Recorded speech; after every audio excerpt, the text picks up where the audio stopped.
Scusi?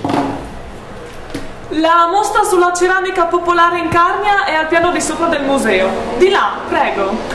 E quel pannello dietro di lei, che cos'è? Sono le tegole pettegole, prodotte dagli alunni delle scuole elementari e medie della Carnia.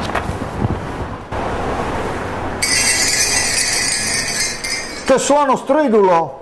È il suono dei citars e scudielars. Cosa? Il suono delle fornaci. Mi faccia vedere quello. Voleva vedere questo. Ma veramente... Bello, no? Ma le pare che sui tetti si possano mettere i fiocchetti rosa? Non metta limiti all'arte. Veramente, io volevo vedere quelle. Ma lei non doveva andare a visitare la mostra sulla ceramica popolare in Carnia al piano di sopra? È aperta fino al 31 marzo.